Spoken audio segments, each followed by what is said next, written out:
جی شروع کریں. جی مولوی صاحب نہیں پہلے وہ دیکھ لیں لائیو ہیں. جی جی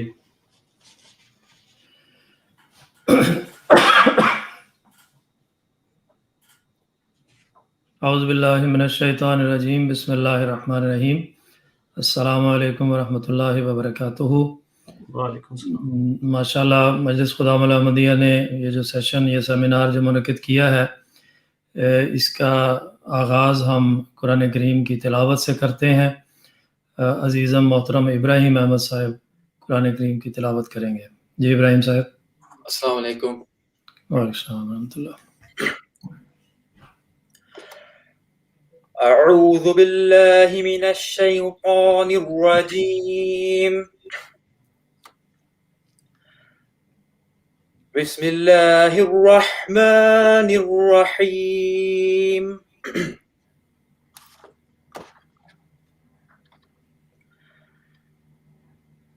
أفمن يعلم أنما أنزل إليك من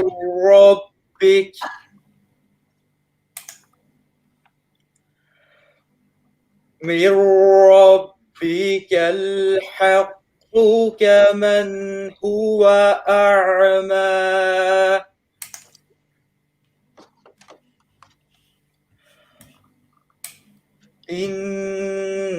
إنما يتذكر أولو الألباب.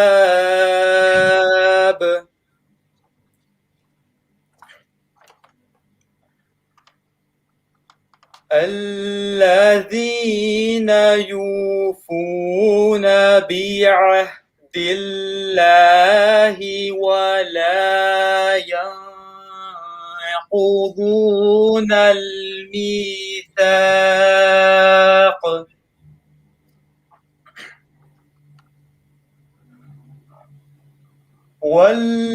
والذين يصلون ما أمر الله به أن يوصل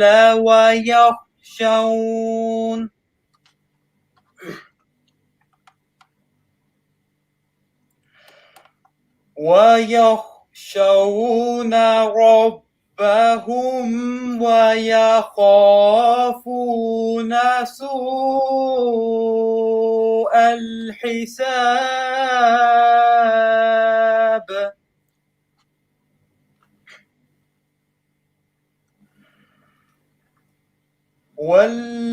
والذين صبروا ابتغاء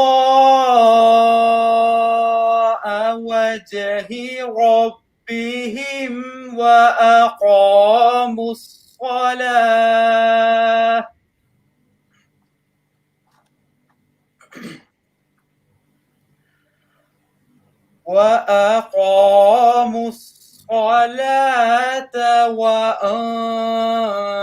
وأنفقوا مما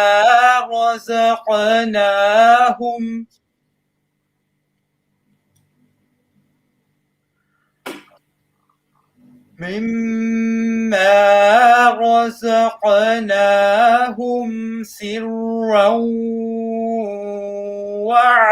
وعلانية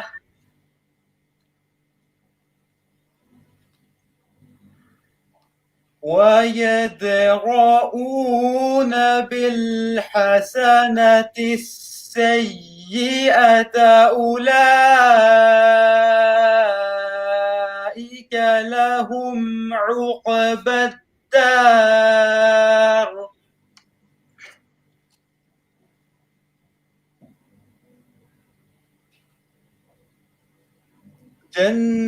جنات عدن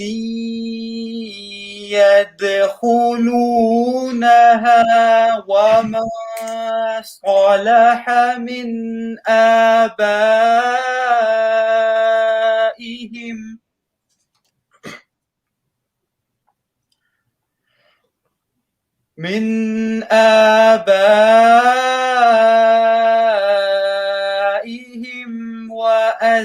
أزواجهم وذرياتهم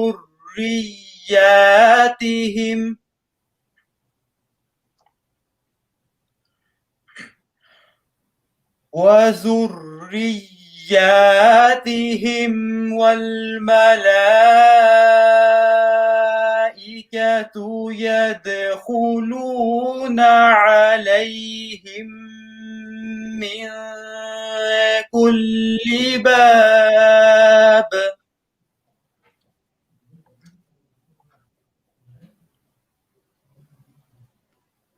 سلام عليكم بما صبرتم فنعم عقبى الدار.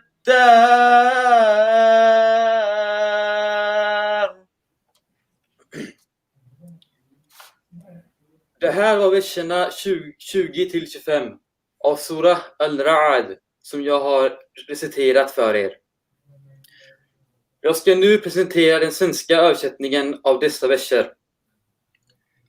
Jag söker tillflykt hos Allah från Satan, den förkastade. I Allahs, den barmhärtiges, den nåderikes namn.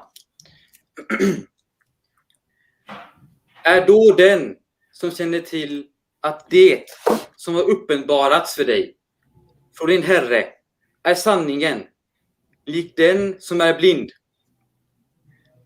Men endast de som är begåvade med förstånd tänker efter. De som fullföljer Allahs pakt och icke bryter överenskommelsen. Och de som förenar det som Allah har befallt skall förenas. Och fruktar sin Herre och skyr den onda räkenskapen. Och de som är ihärdiga när det gäller att söka sin Herres ynnest och förrättar bönen och ger ut av det som vi har försett dem med, hemligt eller öppet, och besvarar ont med gott. Det är dessa som ska få den slutliga vistelseorten som den bästa belöningen. Evighetens trädgårdar. De ska träda in i dem, och även de som är rättfärdiga bland deras fäder och deras hustru och deras barn. Och änglar ska träda emot dem från varje port och säga: frid vare med er, eftersom ni var ståndaktiga. Se hur utmärkt den slutliga vistelseorten är som belöning. Jazakallah.